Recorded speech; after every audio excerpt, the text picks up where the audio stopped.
주기 위해서 lots of 그렇게 calls, 했는데 지금은 multiplex, 여러 조각의 molecules, 빅토로 이런 것들이 people, 잘려지는 everything's 거죠. coming on. 분자가 So I think 다중화되고 where we 이렇게 are 발전을 now is 해왔습니다.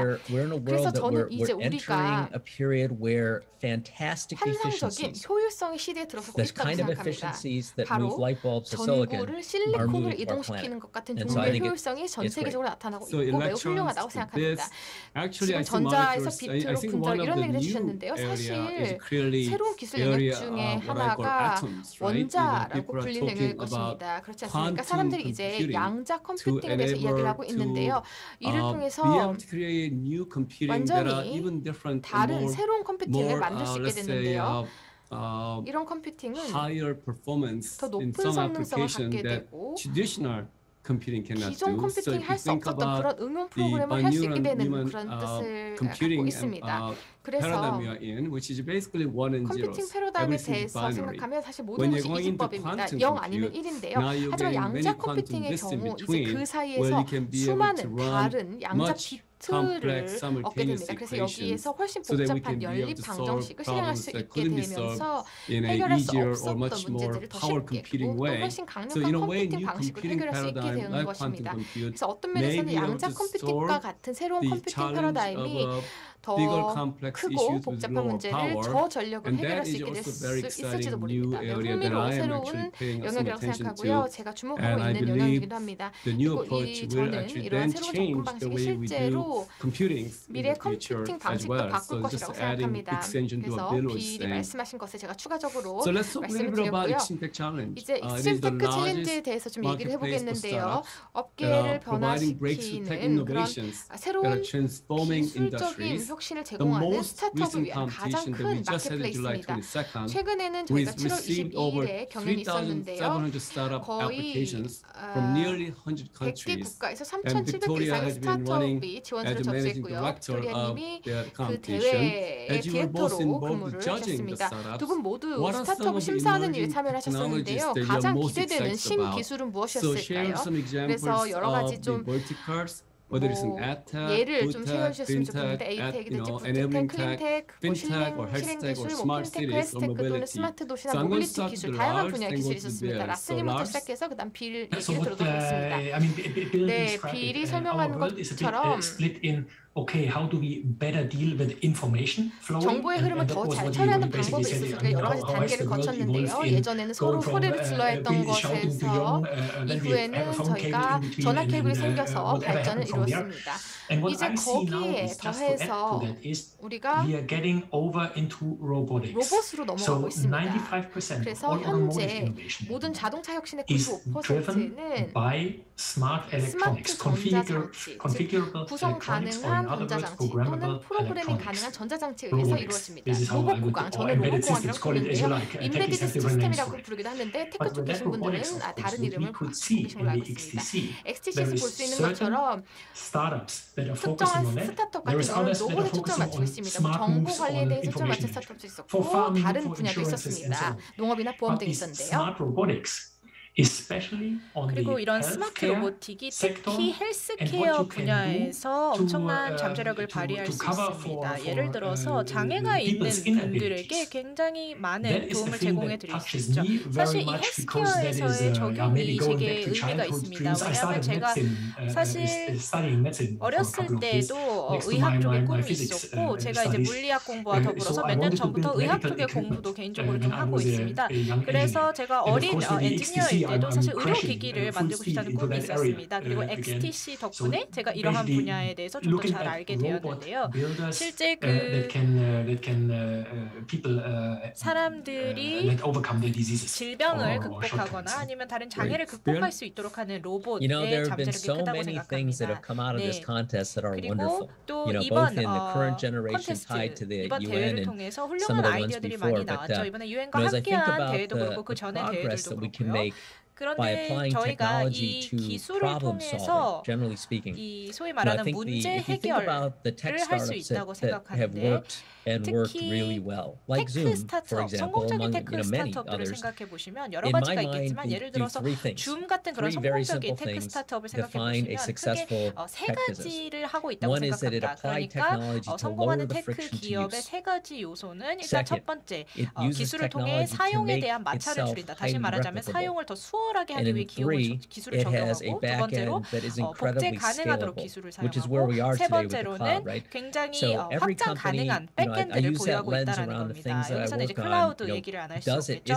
그리고 사실 제가 모든 회사를 살펴볼 때 이 세 가지 요소를 충족하는지 살펴보고 이 세 가지 요소를 충족한다라고 한다면 이제 실세계 문제를 해결하고 있느냐 이것을 살펴봅니다. 제가 이런 원칙들을 통해서 수십 년 동안 기업들을 투자를 해왔는데요. 이런 작은 테크 스타트업들이 이 말씀드린 세 가지 요소를 충족하면 커다란 실세계 문제를 해결할 수 있습니다. 뭐 여러 가지 사례가 있겠지만 실제 저희가 작년 대회에서 결승전에 7개 기업이 진출을 했잖아요. 그중에 마이크로젠이라는 기업에 대해서 말씀드리겠습니다. 마이크로젠이라는 회사가 마이크로바이옴 솔루션을 사용을 하는 회사인데 굉장히 빠르게 성장하고 있는 회사이고요. 이 마이크로바이옴 솔루션을 통해서 유즈 케이스에 대한 마찰력을 줄이고 자가 복제력도 높고 그리고 확장하기도 쉽습니다. 그래서 어떻게 하냐면 이 박테리아 용액에 식물 씨앗을 담그면 뿌리를 코팅하게 되겠죠. 그러면 식물이 자라면서 이 뿌리에 코팅이 남아있게 되고 이 뿌리 코팅이 중금속 같은 유해 물질을 필터처럼 막아주는 겁니다. 이를 통해서 토양 복원이 가능해지는 겁니다. 저희가 지난 50년, 100년 동안 산업화된 경제를 거치면서 수많은 인간 활동 때문에 생산성을 높이기 위해서 계속해서 우리가 먹는 음식을 키우는 땅을 오염시키고 또 독성 물질을 땅에 방출하고 그러한 땅에서 자라는 음식을 먹어왔죠. 월마트라든지 거버 같은 대형 마트들이 이제 식품에 카드미움이나 중금속이 포함되어 있었던 이유로 법정 소송까지 당하고 있고 사실상 뇌 손상을 일으킬 수 있는 성분이 있는 음식을 아기들에게 저희가 주고 있었던 거죠. 마이크로젠이 이 문제를 해결할 수 있고 실제 마이크로젠은 전 세계적으로 확장되고 있습니다. 아일랜드에서 마이크로젠이 오피스를 열기도 했고요. 그리고 또 이제 콜롬비아 쪽에 또 다른 우승 기업이 있었는데 교육 분야의 우승 기업입니다. 이 기업 같은 경우에는 무선 랜 솔루션을 제공합니다.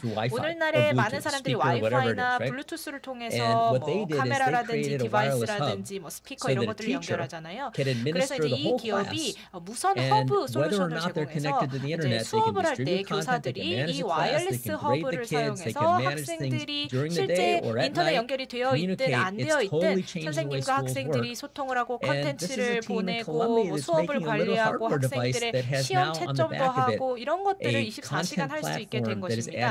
그래서 이 콜롬비아에서의 이 스타트업이 이제는 2만 명의 교사가 가입한 컨텐츠 플랫폼으로 성장했습니다. 어떻게 보면 캔바의 교육 버전이라고 보실 수 있을 것 같습니다. 그래서 XTC는 실리콘밸리에서 저희가 전에 본 적이 없는 엄청나게 놀라운 일들을 가능케 하고 있습니다. 왜냐하면 이 XTC는 전 세계에서 참여가 가능하고 이를 통해서 전 세계적으로 영감을 주고 있기 때문입니다.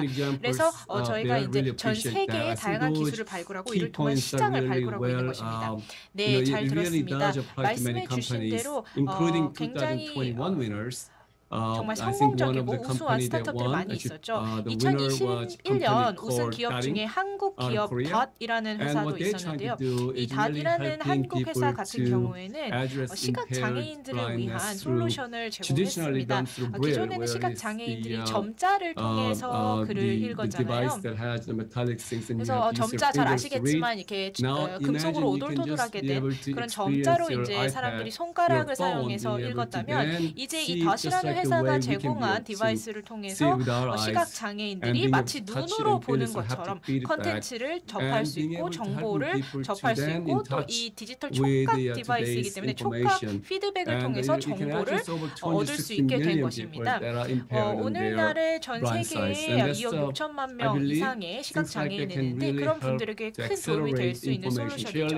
이를 통해서 사람들 간의 정보 공유가 가속화될 수가 있고 과거에 장애가 있어서 정보를 공유받지 못했던 사람들이 이제 정보를 공유받을 수 있고 오늘날의 정보 사회에 함께 참여할 수 있게 되는 것이죠. 그리고 또 풍미로웠던 회사가 호주에 있는 회사인데 이 회사 같은 경우에는 이제 위성 정보를 통한 기상 예보 관련해서 솔루션을 제공해주고 있습니다. 그래서 이 회사 같은 경우에는 실제 이 위성 정보를 바탕으로 해서 임박한 자연재해 예보에 따라 보험 보장을 제공해주고 있습니다. 이를 통해서 위험을 보다 잘 관리할 수 있게 되는 것이고 이 호주의 스타트업 역시 아주 훌륭한 우승 기업이었다고 생각합니다. 데이터와 AI 그리고 예측형 애널리틱 덕분에 미래를 보다 잘 예측할 수 있고 또 이것을 확장 가능한 방식으로 사용할 수 있고 지금 말씀드린 호주 기업의 솔루션 같은 경우에는 이제 소규모 농장인들에게 큰 도움을 줄 수 있겠죠. 그래서 홍수라든지 다른 자연재해에 대비할 수 있도록 도와줄 것입니다. 그래서 저희가 많은 기대를 가지고 있고 또 이런 수많은 훌륭한 아이디어를 갖고 계신 사업가들과 함께할 수 있게 돼서 큰 영광으로 생각합니다. 저희가 가진 역할이라고 한다면 이렇게 이렇게 많은 스타트업에서 나오는 훌륭한 혁신에 대해서 교육을 하고 또 공유하는 것이라고 생각합니다. 교육을 하고 공유함으로써 다른 스타트업 기업들도 가진 자원을 활용해서 저희의 이 혁신 공동체에 함께 하실 수 있을 거라고 생각합니다. 그리고 빌과 라스님 그동안 훌륭하게 지원해 주시고 함께 해주셔서 항상 감사하다는 말씀드립니다. 그리고 제게는 개인적으로 아주 즐거운 경험이기도 합니다. 그럼 이제 잠깐 주제를 바꿔서 요즘 많은 분들이 관심을 가지는 메타버스에 대해서 이야기를 해보면 어떨까 싶습니다. 자, 아시다시피 이제 옛날에 세컨 라이프라는 게임이 있었죠. 사실 한국도 어떻게 보면 20년 전에 이 세컨 라이프라는 게임을 한 사람들이 많이 있었고 이 세컨 라이프라는 거는 당시 사람들이 스스로를 표현할 수 있는 새로운 놀이터와도 같았습니다. 저는 이제 세컨 라이프를 하지는 않았는데 사실 오늘날 젊은 세대 특히 10대들을 보면 소셜 미디어만큼이나 메타버스에서 뭔가 경험을 즐기는 것에 익숙해지고 있는 것 같습니다. 그래서 이게 어떻게 보면 아주 흥미로운 새로운 메가 트렌드이고 새로운 경험과 또 새로운 경제를 만들어내고 있다고 생각합니다. 그리고 이 메타버스에 대해서 저희 시청자들도 많은 관심이 있을 거라고 생각하는데요. 이 메타버스와 관련해서 어떤 혁신이 나오고 있고 또 이 소위 이 세컨 월드, 이 두 번째 세계라는 메타버스에 대해서 어떤 관점을 가지고 계시는지 궁금합니다. 사람들이 메타버스에 가서 새로운 친구들을 만나고 새로운 방식으로 놀고 있는데요. 이건 어떻게 보면은 심시티가 더 커진 버전처럼 느껴지기도 합니다. 빌님 어떻게 생각하시나요? 네, 제가 사실 2주 전에 줌 CEO인 에릭 위안과 함께 있었습니다.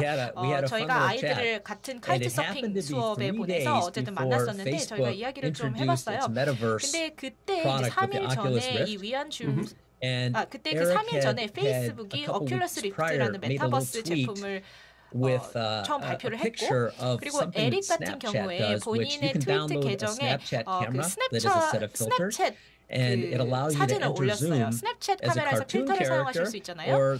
줌에서도 마찬가지로 필터를 사용할 수 있는데 이 고양이 필터를 끄는 법을 몰라서 고생한 변호사 영상이 밈이 되기도 했어요. 그래서 제가 뭐라고 말했냐면 줌도 어떻게 보면 일종의 메타버스다. 왜냐하면 오늘날 줌에서 정말 수만 어떻게 보면 수백만 개의 회의가 열리고 있는데 그 줌 회의를 할 때 이 일종의 가상 공간에 이미 카툰 필터, 그러니까 만화 캐릭터 필터를 입혀서 입장할 수가 있고 그 외에도 다양한 필터를 사용할 수 있기 때문에 이 가상의 세계에서 나도 가상의 인물이 될 수 있고 다른 사람들도 가상의 인물이 될 수 있다는 겁니다. 그래서 어떻게 보면 줌도 메타버스가 될 수 있다는 겁니다. 그래서 손영원 의장님께서 말씀해 주셨듯이 정말 많은 변화가 일어나고 있습니다. 오늘날 정말 수백만, 수천만, 수억 명의 아이들이 몇 년 동안 로블록스로 놀고 마인크래프트를 하면서 놀고 이러한 일종의 메타버스에 이미 익숙해져 있기 때문에 이 젊은 아이들이 어떻게 보면 아바타를 사용해서 아니면 내 캐릭터를 사용해서 가상 공간에서 논다는 것은 이미 너무 자연스러운 현상인 겁니다. 20년 전에 사람들이 세컨 라이프를 했듯이 말이죠. 제가 사실 2003년에 그 세컨 라이프를 하면서 앨런 그린스팬 골룸 캐릭터를 사용을 했고 그때 당시 이제 린든 달러를 사용하면서 처음으로 가상화폐 경험을 하기도 했어요. 비트코인이 나오기 전에 린든 달러가 있었죠. 어쨌든 이러한 이 폐쇄된 가상 공간에서 다양한 흥미로운 행태들이 나타나고 있는데요. 이제 이렇게 어떻게 보면 폐쇄된 공간에서 실세계로 추상화가 되고 있는 것이죠. 그래서 메타버스와 실세계가 어떻게 보면은 융합되고 있는 겁니다.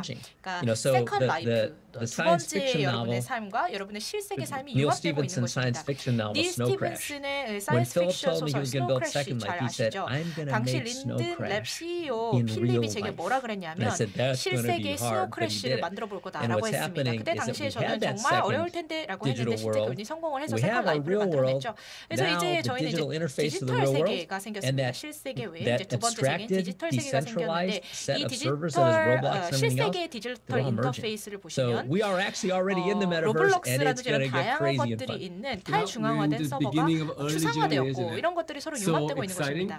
네, 정말 이에 대해 기대가 큽니다. 그리고 지금 빌님께서 이 기술을 어떻게 적용할 수 있는지 말씀해 주셨는데 라스 부회장님께서는 그 이면에 있는 기술에 대해서 대해서 말씀해 주실 수 있을까요? 클라우드, 모바일, 뭐 유저 인터페이스 이런 부분에 대해서도 좀 들어보고 싶고요. 이런 다양한 현상의 이면에 있는 원동력이 무엇인지 관점을 들어보고 싶습니다. 왜냐하면 그냥 그래픽 기술만 발전한다고 되는 게 아니잖아요. 그리고 예를 들어서 뭐 나를 표현할 수 있는 폴리머를 만들어내려면 물리학도 좀 필요할 것이라고 생각하고 여러분의 그 모습을 모방하려면 여러 가지 물리학이라든지 다양한 기술들이 필요할 거라고 생각합니다. 근데 사람들이 사실 이 경험 이면에 어떤 기술이 있는지에 대해서 잘 모르는 것 같습니다. 얼마나 엄청난 컴퓨팅이 들어가는지 잘 모르는 것 같아서 이런 부분에 대해서 라스 부회장님께서 간단하게 말씀해 주시면 감사하겠습니다. 네, 일단 첫 번째로 말씀드릴게 제가 아이가 3명이 있는데요. 3명 다 게임을 정말 좋아합니다. 그리고 제 자녀들을 보니까 특히 제 장남이 지금 19살인데요. 이 아이가 게임을 정말 잘합니다. 그래서 전 세계 다른 플레이어들과 게임을 즐기곤 합니다. 그리고 게임 성적도 꽤 좋은 것 같아요. 그래서 저 같은 경우 이제 아이들이랑 스포츠를 하는 걸 좋아합니다. 테니스도 하고 뭐 축구도 하고 그러는데 이제 아이들이 실세계에서만 이런 스포츠를 하는 게 아니라 이제 가상 세계에서도 스포츠 리그에 참여하고 있고요. 그리고 또 한 가지 말씀드릴 게 제가 몇 년 전에 레드몬스에 있는 회사와 미팅을 하면서 저희가 어떤 얘기를 했었냐면 이제 인터넷으로 그러니까 화상 회의를 했었는데 화상 회의를 하면서 아바타를 고르곤 했어요. 제가 그때 뭐라 그랬냐면 이제 사람들이 다 화상 회의하면서 아바타 고르면 이제 실제 사무실에 출근하고 싶어하는 사람 아무도 없을 거다. 왜냐하면 화상 회의에서 이렇게 멋진 배우들, 멋진 아바타로 꾸며진 동료들을 보다가 사무실에 가면 이제 못생긴 동료들을 봐야 되잖아요. 그래서 아무도 출근하기 싫을 거다 이렇게 농담을 하곤 했는데요. 어쨌든 이제 엄청난 그 컴퓨팅 파워, 엄청난 컴퓨팅 기술이 발전함에 따라서 이제 얼굴 인식이라든지 이런 것들이 엄청나게 발달하고 있고 그리고 엣지단에 있는 에너지 효율적인 초소형 디바이스들이 계속해서 발전되고 이에 따라서 얼굴 인식이라든지 동작 인식 기술이 계속해서 발전하고 있습니다. 물론 이것이 실제 사람처럼 감정을 가지고 실제 사람보다 더 뛰어난 지능을 가진 완전히 자동화된 시스템은 아닙니다. 그런데 AI가 계속해서 발전을 하고 있죠. 그래서 여러분 대문 앞에 있는 CCTV를 생각해 보시면 이 CCTV가 지금 움직이는 게 나무인지 아니면 동물인지 아니면 어떤 사람인지 그 사람이 내 친구인 건지 아니면 뭔가 수상한 까만 후드를 뒤집어 쓴 그런 수상한 사람인지 CCTV를 통해서 파악을 할 수가 있잖아요. 그래서 그게 결국 AI인 것입니다. 그리고 이 AI 시스템이 이제 엄지손가락 손톱 크기이고 더 이상 냉각 시스템도 필요하지가 않고 예전처럼 100와트 규모의 엄청난 전력을 소비하지도 않고 아주 스마트하고 에너지 효율적인 시스템이 나오고 있다는 것입니다. 이에 따라서 여러분이 휴대용 기기라든지 랩탑이라든지 이런 다양한 소비자 가전 제품에 이런 전자 부품들이 들어가게 되는 것이고 이에 따라서 수많은 아이들이 이 기술을 통해서 소위 말하는 이 세컨드 라이프라는 메타버스에 참여할 수 있게 되는 것입니다. 예전처럼 예를 들어서 500와트짜리 커다란 데스크탑 컴퓨터가 있어야 되는 것도 아니고 엄청난 정말 괴물 같은 그래픽 카드가 필요한 것도 아닙니다. 이제 작은 핸드폰만 있어도 이런 메타버스에 참여할 수가 있는 것이죠. 그리고 아날로그 세계의 그 어느 곳에 있든 이제 이 세컨드 라이프에 참여할 수 있는 것입니다. 그래서 어떻게 보면 실세계와 가상세계 간의 그 장벽이 없어지고 있는 것이고 기술을 통해서 이런 장벽이 없어지고 있는 것입니다. 그리고 반도체 기술에도 역시나 이 AI 시스템이 너무나 유용하죠. 그리고 각각의 엣지 디바이스단에도 AI가 다 채용되고 있습니다. 그래서 어떻게 보면 저희는 이러한 기술의 엄청난 변곡점에 있다라고 볼 수 있을 것 같습니다.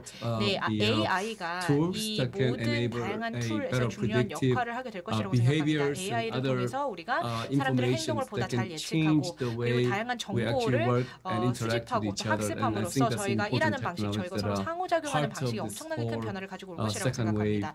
이를 통해서 이제 저희가 이번에 맞이하게 될 세컨드 라이프에서 중요한 역할을 할 수 있을 것이라고 생각합니다.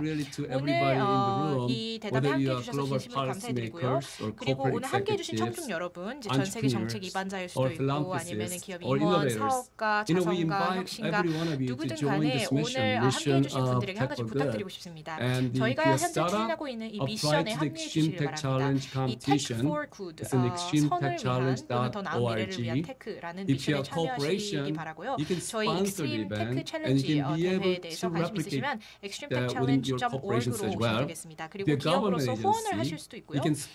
또 기업 차원에서 비슷한 대회를 개최하실 수도 있고요. 그리고 정부 부처에서 보고 계시다면 XTC를 후원함으로써 국가의 일자리 창출을 도우실 수도 있고 또 경제를 위한 혁신을 장려하실 수 있을 거라고 생각합니다. 그리고 여러분이 재단이라면 익스트림 테크 챌린지에 후원을 해주실 수 있습니다. 저희가 비영리로 운영을 하고 있고요. 저희와 함께 해주신다면 정말 감사할 것 같습니다. 그리고 또 이제 UN이 저희 XTC와 함께 해주시게 되었습니다. 그래서 전 세계적인 테크포션이 계속해서 이어갈 수 있게 기대하고 있겠습니다. 2021년 세계 지식 포럼의 이 세션을 함께할 수 있게 되어서 기쁘게 생각합니다. 모두 좋은 하루 되시기 바랍니다.